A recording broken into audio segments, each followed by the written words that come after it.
Greetings to all the listeners, viewers, separated in time and space, which is, in fact, the essence of digital technology is the overcoming of the barriers of time and space.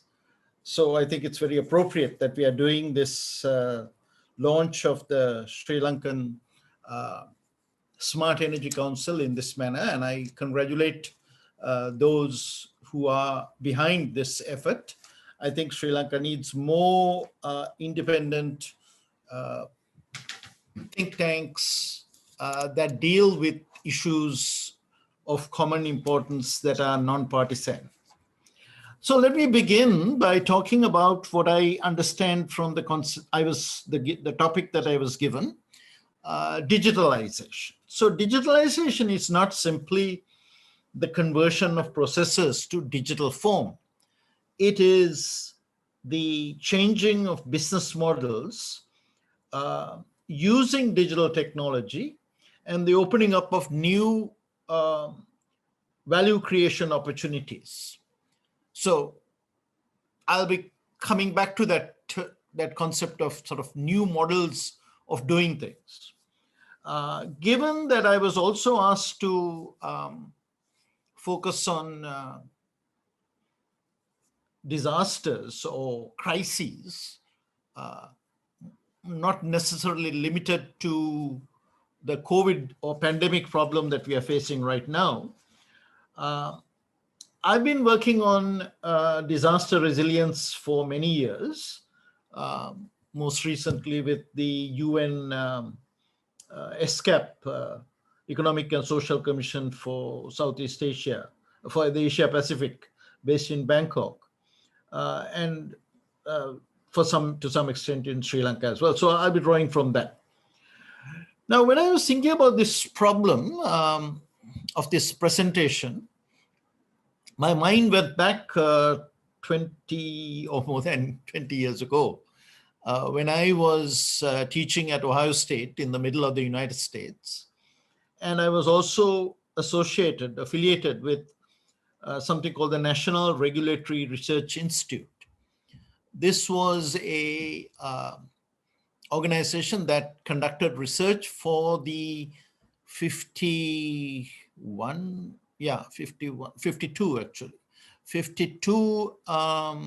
state regulatory bodies, state public utility regulators. Why I said 52 is that every state has got one, and then Puerto Rico and the District of Columbia also has a regulatory body, which are multi-sector regulators. They don't only look at electricity, but in some cases they also regulate water. In almost all cases, they regulate telecom. In some cases, they regulate transport, and so on. So these people would come for meetings. We would produce research for them, and we would also provide some customized, specialized training for them. We also had a major energy utility headquartered in our city of Columbus, American Electric Power. And they kind of understood that, it's good to impress the people who communicate with the regulators, and it's good to impress regulators. So they had developed a smart house where they were going to show all the wondrous things that you could do with new technology. And new technology in the 90s and even today means application of computing in various forms to problems. So I'm not going completely in that direction because I think that's a little bit too far out. But I can't deny that I've been kind of inspired by some of that kind of blue sky futuristic thinking. So on one side, we are looking at disaster resilience. On the other side, we are looking at what kind of benefits in terms of business model improvements we can get through digitalization. Because it's not the totality of the energy sector, and I think the Smart Energy Council will have to address that problem. But electricity, of course, touches almost all our people. And in some cases, it constrains businesses that seek to create exports and jobs. So I think it's reasonable to focus on electricity. Now, how can we change the business model and open up value creation opportunities? I'm not going to cover the whole waterfront. I'm just going to talk about on the generation or the supply of electricity from a disaster resilience perspective. And then I'm going to talk about what we can do at the consumer end. Now, I do realize the cost implications, and I think it was extraordinarily useful thing that Tilak did by giving us a really good sense of what the cost implications are. But particularly when you want to talk about resilience, you have to talk about diversity of sources, because the more diverse it is, of course, you can have an extremely diverse set of energy sources, and then you can have one choke point or two somewhere in Kerala or something, and the whole system will crash. That's not what I mean, but I'm saying throughout the process, you need to look at these choke points or points of vulnerability and remove them, or take precautions against their failure, right? So without question, we need more renewables. That's the way the world is going. They may be expensive, but the world is moving towards renewables. And in the case of Sri Lanka, of course, non-renewables not being locally produced, we also have a import or trade balance problem that is derived from the import of petroleum products as well. So as you increase the number of sources of electricity from multiple forms, as has been very ably presented to us and communicated by Dr. Siamalapitiya, you get more volatility and complexity. So what is something that can reduce or can help manage volatility and complexity? Obviously, digitalization can handle that. So the old models that we are still working with were basically designed for big plants. Now you have entities like the New York Public Service Commission. I won't get into all the details. The state of New York regulator, who's putting out documents about how to reconceptualize a network that will be more resilient, where we don't think of big producers on one side, big suppliers on one side, and we don't see these fragmented pure consumers on the other side. The whole idea being that you will have more cellularity, so to speak, in a network, and that quite a majority, if not all, of the consumers will also be producers. But if we don't go that far, we can look at the question of curtailment, because right now in a lot of countries, the renewables have to be cut from the system because we need to, as Tilak correctly pointed out, supply and demand must always match. So if you have renewables where the turbine is turning, but we don't need that much of energy, we need to just disconnect them. Now, this issue can be dealt with using batteries. In 2017, we had, back when I was sort of looking at electricity in a serious way in 2002, 2004, I can remember telling one of my consultants to go and take a look at the control center. And he came back with a sort of odd look on his face. And he said, your engineers are really clever people. It's quite an extraordinary thing that they're doing, given the technology and the facilities that they have. So I know that we then started work on trying to give them a more modern and appropriate control facilities. And to my shock, when the 2017 crisis hit, and I was looking around and talking to people, I found that in fact there had been various procurement problems, and we had been trying for years and years to get this thing done. And the thing finally came on stream only in 2018. Now, I mean, being Sri Lankan, we are always looking for the silver lining. I'm hoping that given that it came late, it has more modern systems than something that we would have got back in the 90s or in the early part of this century. But you never know with the procurement rules whether we stuck to some earlier specifications. But whatever said and done, I think the system control center has to be at the heart of looking at uh, this smart energy concept, and that it has to be uh, more, it has to be upgraded, it has to be fortified with more connectivity throughout the network, so that it can do this fine-tuned managing of volatility. And in addition, of course, I mean, what we say in our business is that digital technology never by itself solves problems. You also have to have certain other analog complements. The analog complements are, in this case, I would say the interconnection of the grid with the South Indian grid is, in my view, indispensable. Again, this was most recently demonstrated in the state of Texas, where for various ideological and other reasons, the Texas state government did not want to interconnect with the rest of the country. And they suffered disastrous blackouts and power outages that went on for days, partly because they couldn't manage the problem because of the lack of interconnection. So I think interconnection also has to be seen in terms of resilience and so on.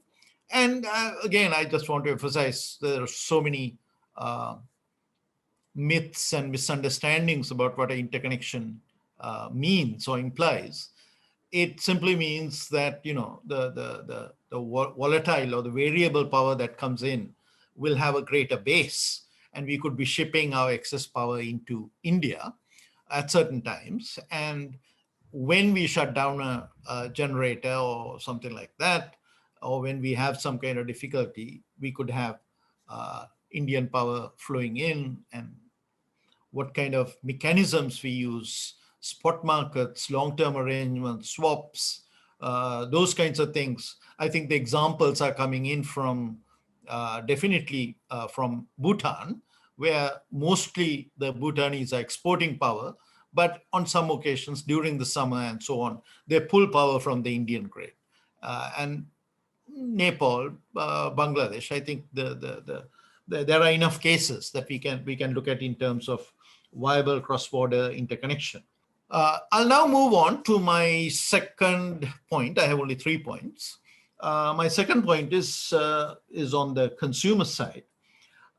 I think, I can't remember, was it, I think it was Tilak or Dr. Vijaypal who showed us the diurnal consumption grid with the peaks.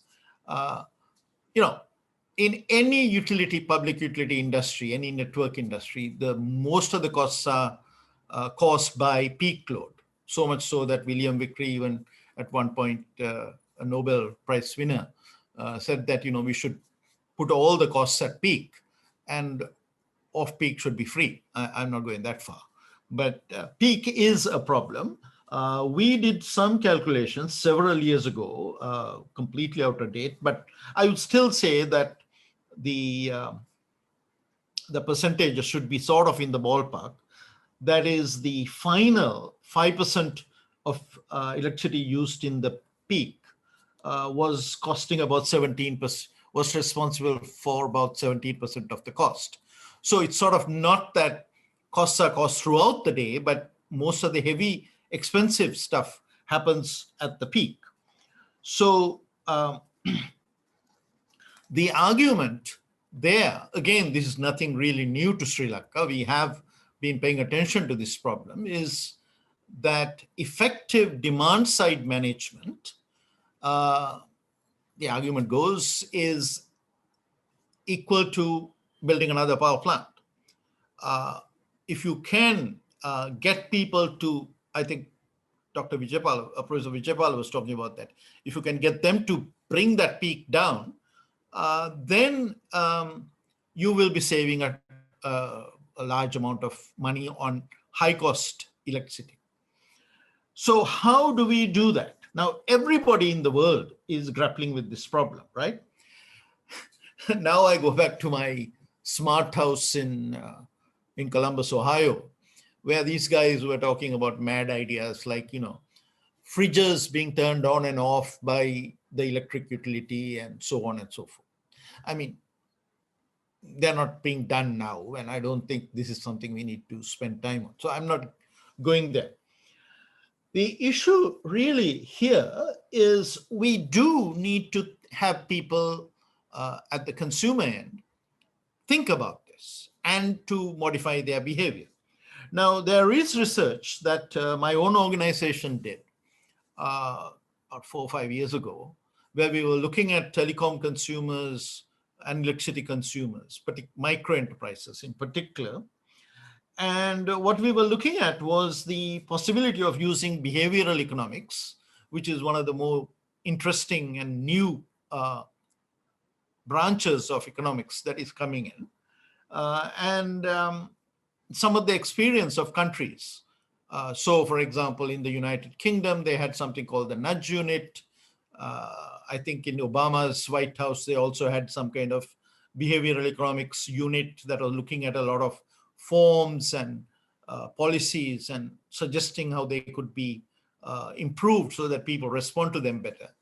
But Singapore, I think, is a classic example where you have this variable road pricing.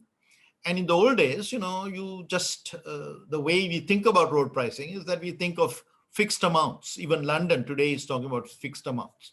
But in Singapore, what they were doing was they were trying to communicate through the medium of the road price to the customer so that the customer would modify their behavior.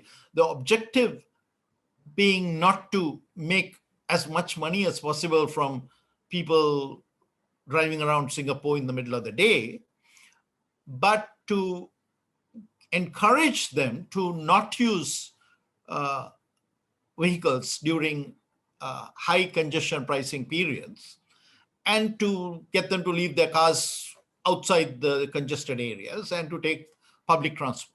So in order to do that, you had to have equipment that would communicate the increased prices and prices that were kind of almost responding to congestion rather than set fixed prices. So that's the kind of logic that is necessarily for effective demand side management. But then, we come back after work and you're tired and you're watching TV, and the last thing you want to do is to go and look at the damn meter to see how much the kilowatt hour is being charged at that time. And I can imagine the political resistance to that in countries like ours or even in England, unlike in Singapore, where they seem to take all these things in good spirit. So short of that, what can we do? We can have time of day pricing. I think Professor Vijaypal referred to that. And my understanding is that there is the beginning of time of day pricing has been introduced so that people can charge electric cars at night and something like that. Some first baby step has been taken. I may be wrong, but that's what I was informed. And then, of course, you have this whole idea that if you can have some forms of differential pricing. Now, in telecom, of course, we've had differential pricing for a long time. And it was, I've been teaching this stuff for a long time. But I can remember when we provided a extraordinarily low amount starting at 11 p.m. And people were calling me and talking to me on talk shows and saying, you're making us stay up at night and so on and so forth, right? But then when I actually looked at the diurnal use patterns, I saw that the peak in the Gampaha district had actually shifted to 11. People were waiting to do dial-up. I mean, those days all of us did dial-up to get to the internet. The peak had actually shifted to 11 p.m. So people were being responsive to time of day pricing in a radical way. I mean, the thing was that I persuaded the telecom operators to offer this radical, it was a radically lower amount after 11 p.m.